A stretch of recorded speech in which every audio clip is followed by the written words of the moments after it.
Section 14.2, Simplifying Radicals.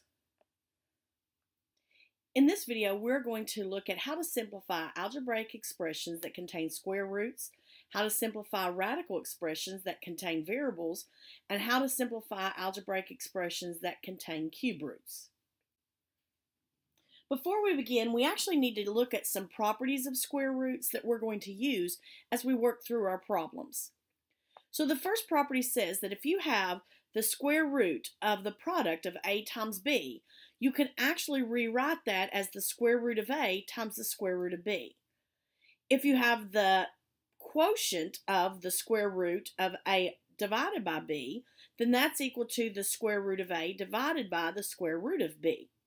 So we can split up multiplication and division problems into separate square roots, and we're actually going to use those properties to simplify expressions. Those properties also apply to cube roots and other roots, not just square roots. Also, we need to discuss what do we mean by the simplest form of a square root. Well, a square root is in simplest form if there are no perfect squares that are factors in the radicand. So we cannot leave anything that we can take the square root of underneath the square root symbol. So let's look at how to simplify radicals so that we leave no perfect squares in the radicand. Well, there's a couple ways we can do this. One is to use our perfect squares if we know those. So just very quickly, perfect squares up to 100 would be 1, that's 1 squared, 4, 9, 16, 25, 36, 49, 64, 81, and 100. Now there are other perfect squares, but those are ones that probably are the most common ones we would use. So what I can do is see if I can break up 48 into a product of one of these perfect squares, the biggest perfect square if I can, that goes into 48 and another number. So 48 is actually 16 times 3. But then from what we just learned, that would be the square root of 16 times the square root of 3. But we know the square root of 16 is 4. And so square root of 48 is the same thing as 4 square root of 3.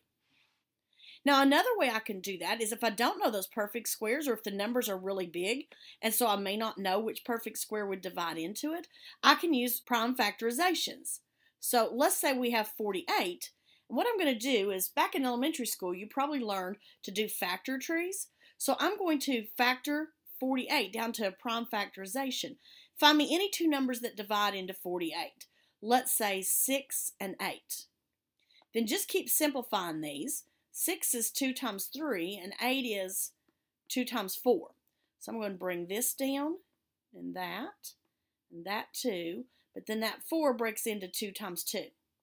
So then the prime factorization becomes the square root of 2 times 2 times 2 times 2. So I'm just going to put all those 2's together. There were 4 of them, times 3.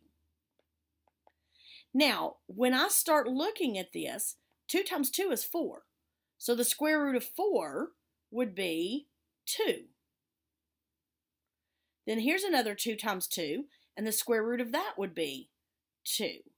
Then the square root of 3 doesn't simplify, it's irrational, so we leave it as the square root of 3. And 2 times 2 is 4, square root of 3. So we want to leave those as perfect, or as pairs, so that when I take the square root, I'm going to get a rational number that I can bring out to the front. And notice that 4 square root of 3 was the same answer I got when I did it using the perfect squares. So now let's move on to the next one. What about the square root of 63? So again, let's start with perfect squares.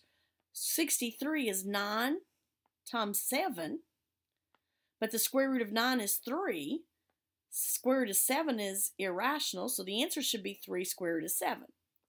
Now, if we do it using prime factorizations, 63 becomes 9 times 7, which is 3 times 3 times 7. So then we can think of this as being the square root of 3 times 3 times 7. But that's 9, and the square root of 9 is 3. So notice that when I come up with a pair and I do the square root, I just get that one number of 3. And then the 7 doesn't have a pair, so that stays under the radical. Now in the next problem, I want to split this up into the square root of 75 and the square root of 16. Well, we already know the square root of 16 is a perfect square. That's 4. So we really just need to work with the square root of 75. So if I do that using perfect squares, 75 is actually 25 times 3, so that's an easy one. And the square root of 25 is 5. Square root of 3 is irrational, so it stays. It won't simplify. And then over 4. So your answer is 5 square root of 3 over 4. Now the next thing is important when talking about variables. If x is a real number, then the square root of x squared is said to be the absolute value of x. Remember that when we have a square root, we want the answer to be positive unless there's a negative in front of it. So to assure us that that answer is positive, we take an absolute value. Now, if we know that x has to be greater than or equal to 0, so if we're told that in the problem that your x value will always be positive, then you don't need to worry about your absolute values, and you would just say the square root of x squared would be equal to x. So an example, if I had the square root of 3 squared, that's the square root of 9, which is 3. So the square root of 3 squared is 3. The square root of negative 3 squared is also the square root of 9, which is 3. So the square root of x squared, so take a number and square it, has to be the absolute value of x. Just as in this last case, when I took negative 3 and squared it, my answer turned out to be positive 3 for the answer. Now let's look at simplifying using square roots and variables. So if I want to do the square root of 16y squared, I would break that up into the square root of 16 and the square root of y squared. But the square root of 16 is 4, and the square root of y squared is just y. Because remember, when I ask the square root of y squared, I want what number times itself would give you y squared, which would be y times y. The square root of 72a squared. So let's say we don't know what goes into 72 that's a perfect square. So we'll do this one by prime factorizations. 72 is 9 times 8. So that's 3 times 3, 4 times 2.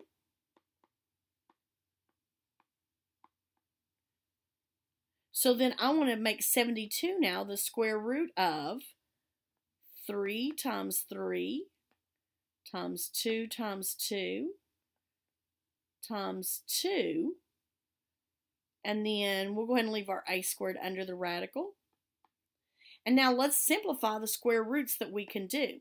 So remember, with our numbers, we're looking for pairs. So 3 times 3, that's going to give me 3.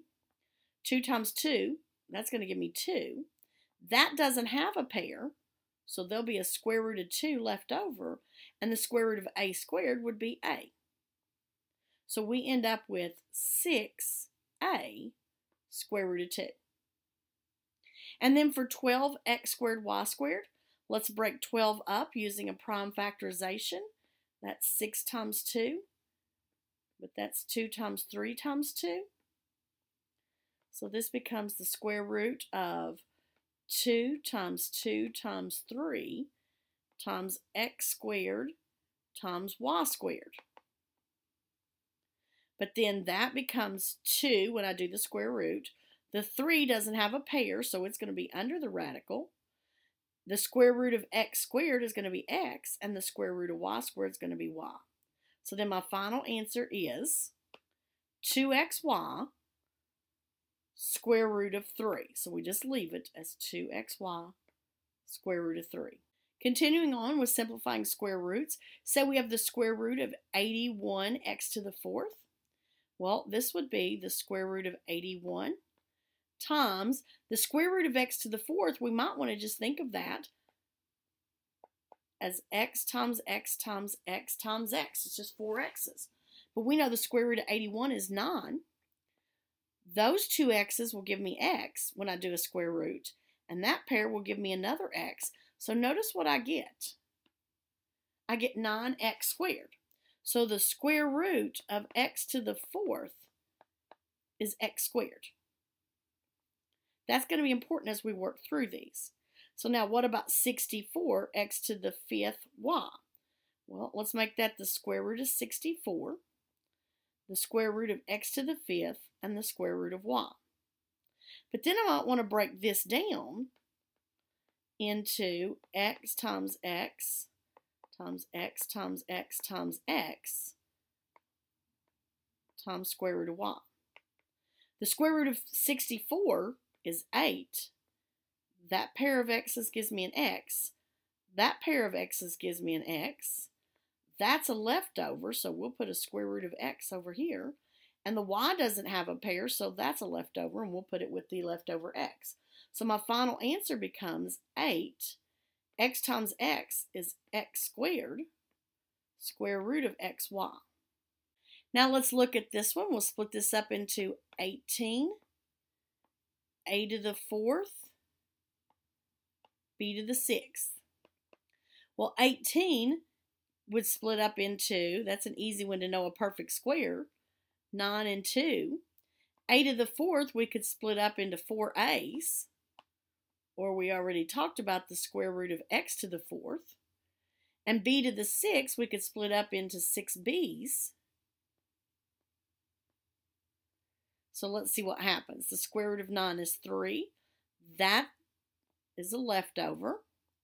The square root of that pair is going to be an a. That pair is an a. Now looking at b's, there's a pair of b's, so there's a b. There's a b. There's a b. So I get 3 a squared b cubed square root of 2.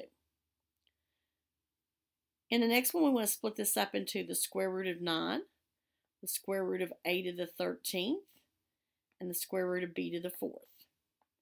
So we already know the square root of 9 is 3, and then I've got 13 a's over 4 b's. So you don't have to expand those every time, but you just got to be careful about pairing these up. So this is going to be 3, and then I have 1, 2, 3, 4, 5, 6 pairs of a's. So I'm going to have 6 a's and 1 leftover, and then 2 pairs of b's. So I get 3 a to the 6th square root of a over b squared. Now let's look at simplifying with cube roots. So again, when we talk about being in simplest form with a cube root, we want our radicand to have no perfect cubes as a factor. So when looking at perfect cubes, one of the things you may want to know is just know a few perfect cubes. But again, if you don't, we can do this using prime factorizations. A few perfect cubes would be 1 cubed is 1, 2 cubed is 8, 3 cubed is 27, 4 cubed is 64, 5 cubed is 125, and 6 cubed is 216. So again, those are common cubes that we might use. So let's go ahead and split this up by using most of these with prime factorizations, and I'll show you how to do it that way. So the square root or the cube root of 54x to the 6th. So I'll take 54 and we'll break that up into 6 times 9.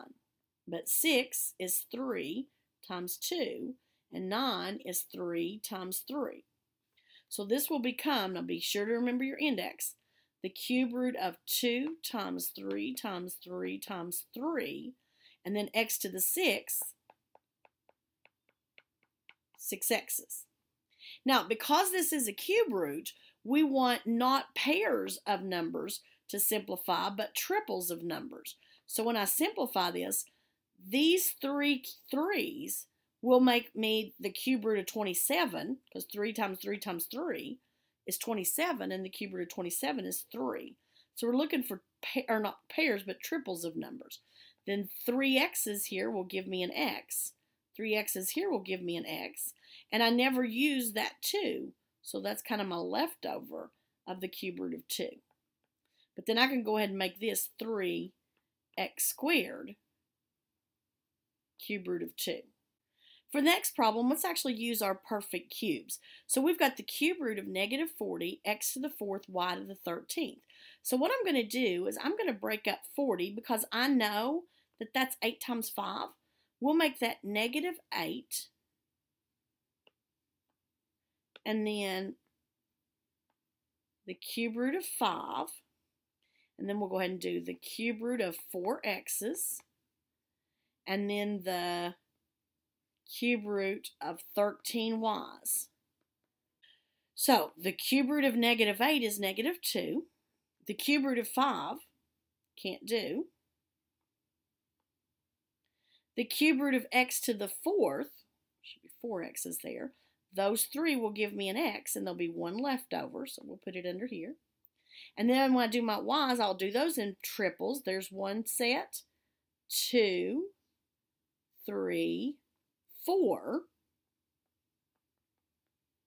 with 1 y left over, so we'll put it under there. So there's my final answer, negative 2, x, y to the 4th, cube root of 5xy. And then the last one, we have the cube root of 250, a to the 8th, b to the 11th. So let's take 250 and split it up. 250 is 25 times 10, but that's 5 times 5 and 5 times 2. So then this becomes the cube root of 2 times 5 times 5 times 5, the cube root of 8a's, and then 11b's. So the cube root of 2 times 5 times 5 times 5, well, I can bring out a 5 from that set of 3 5's, and then there's a cube root of 2 left. Then if I pair or group up my 3's, there's 1, 2 a's with 2 a's left over. And then my b's, I've got 1, 2, 3 b's with 2 left over. So your final answer is 5 a squared b cubed times the cube root of 2 a squared b squared. Let's finish our video by looking at simplifying expressions with other roots than cube roots and square roots. So we're going to do the 4th root of 162 x to the 7th. So I'm going to start by taking 162 and doing the prime factorization. Well, 162 is 2 times 81, but 81 is 9 times 9. And then we'll split those 9's up into 3 times 3. So this becomes the 4th root of 2, and then 4 3's. And then my x to the 7th, we'll go ahead and write that out, expand that. Now, remember, because we're doing a 4th root, we want to group things into 4's. So this group of 4 3's gives me a 3 when I do my 4th root, but then I have the 4th root of 2 left over, because I don't have any other 2's to put with that. And then here's a group of 4 x's, so that's going to give me an x. And then there's 3 x's left over, so that's x cubed. So my final answer is 3x times the 4th root of 2x cubed. Now, when we look at the next one, if I do 64, x to the 5th, y to the 9th, let's take 64 and break it up into 16 times 4. The 16 is 4 times 4, and then 4 is 2 times 2. But then we'll break each of those 4's up.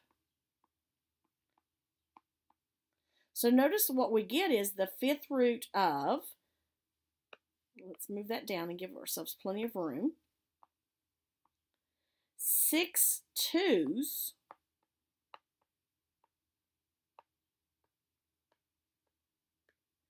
and then 5x's, and 9y's.